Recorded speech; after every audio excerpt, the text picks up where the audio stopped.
Hello friends, welcome back to my channel. இன்றைக்கி நம்ம சேனலில் பார்க்க போகிறது ஒரு வெண்டைக்காய் ரெசிபி தான். ஒரே ஒரு மசாலாவை யூஸ் பண்ணி இந்த வெண்டைக்காய் ஃப்ரையை வந்து ரொம்ப டேஸ்டியாக நம்ம ரெடி பண்ண போகிறோம். இது எப்படி பண்ணுறதுன்னு இப்போ பார்க்கலாம். அதுக்கு முன்னாடி நம்மளோட சேனலை ஃபர்ஸ்ட் டைம் பார்க்குறீங்கன்னா மறக்காமல் சப்ஸ்கிரைப் பண்ணிக்கோங்க. இன்றைக்கி இந்த வெண்டைக்காய் ஃப்ரை பண்ணுறதுக்கு நான் எடுத்துருக்கிறது வந்து ஒரு 1/4 கிலோ அளவுக்கு வெண்டைக்காய் எடுத்திருக்கேன். 250 கிராம்.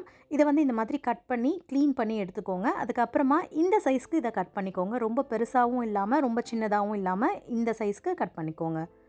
இப்போது ஒரு கடாயில் ஒரு 2 டீஸ்பூன் அளவுக்கு எண்ணெய் சேர்த்துக்கலாம். எண்ணெய் கொஞ்சம் அதிகமாக சேர்க்கறதுனால நல்லா கொஞ்சம் கிறிஸ்பியாக கிடைக்கும். அதுக்காக இப்போ தாளிக்கிறதுக்கு கொஞ்சமாக கடுகு, உளுந்து, அதுக்கப்புறமா ஒரு 3 காஞ்ச மிளகாய் வந்து சேர்த்துருக்கேன். கூடவே கொஞ்சமாக கருவேப்பிலையும் சேர்த்து இதை நல்லா தாளிச்சுக்கோங்க. அடுத்தது நம்ம கட் பண்ணி வச்சுருக்க வெண்டைக்காவை சேர்த்துடலாம். இதில் சேர்த்துட்டு இந்த வெண்டைக்காயில் வந்து எண்ணெயெல்லாம் படுற மாதிரி நல்லா வந்து கொஞ்சம் வதக்கி விட்டுக்கோங்க. அதுக்கப்புறமா ரொம்ப வதக்காமல் ஒரு 2 நிமிஷத்துக்கு இந்த மாதிரி கடாயில் நல்லா எண்ணெயோடு ஸ்ப்ரெட் பண்ணி விட்டுட்டு ஒரு 2 நிமிஷத்துக்கு அப்படியே விட்டுருங்க. இது நல்லா பொரியட்டும். இந்த மாதிரி நம்ம பண்ணுறதுனால வெண்டைக்காயில் இருக்க அந்த ஒரு பிசுபிசுப்பு தன்மை வந்து போயிடும். அதுக்காக தான் வந்து ஒரு 2 நிமிஷம் ரொம்ப போட்டு இதை மிக்ஸ் பண்ணாமல் 2 நிமிஷம் அப்படியே விட்டு மீடியம் ஃப்ளேமில் இதை நம்ம திருப்பி போட்டுக்கணும். இப்போ நம்ம திருப்பும் போது பார்த்திங்கன்னா ஒரு மாதிரி அந்த பிசுபிசுப்பு தன்மை இருக்குது, போகலை. இப்போ ஒரு சைடு 2 நிமிஷம் ஆயிடுச்சு. திருப்பவும் நான் திரும்பி போடுறேன்.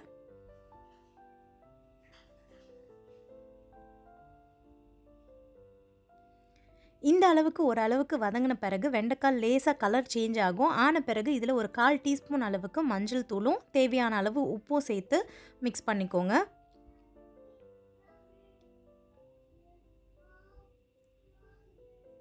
முதல்ல இருந்த அந்த வழவழப்பு தன்மை பார்த்திங்கன்னா இப்போ இல்லை, அது போயிருக்கு. இது நல்லா வதங்கியிருக்கு.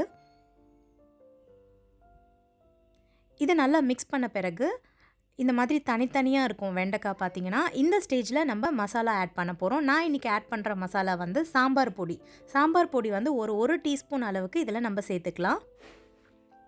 இந்த மாதிரி வெண்டைக்காய் தனித்தனியாக விழணும். அந்த ஸ்டேஜில் தான் நம்ம வந்து இந்த சாம்பார் பொடியை சேர்க்கணும். உங்கள்கிட்ட சாம்பார் பொடி இல்லை அப்படின்னா ஒரு 1/2 டீஸ்பூன் அளவுக்கு மிளகாய்த்தூள், 1/2 டீஸ்பூன் மல்லித்தூள் சேர்த்து கூட இதை பண்ணலாம். இப்போ நான் 1 டீஸ்பூன் அளவுக்கு சாம்பார் பொடி வந்து சேர்த்துக்கிறேன்.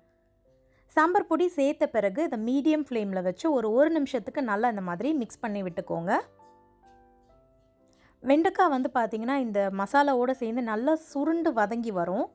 அந்த அளவுக்கு நம்ம இதை வதக்கி எடுக்கணும்.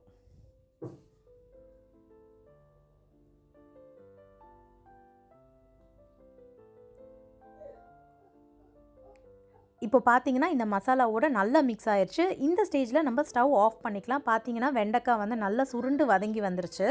நம்ம ரொம்ப நேரம் இதை விட்டுட்டோன்னா சாம்பார் பொடி வந்து கசப்பு தன்மை கொடுத்துரும் இதுக்கு. அதனால் கரெக்டாக இந்த ஸ்டேஜில் எடுத்துருங்க. நம்ம முதல்ல சேர்த்த எண்ணெயெல்லாம் கொஞ்சம் பிரிஞ்சும் வந்துருச்சு. இப்போ பார்த்தீங்கன்னா தெரியும்.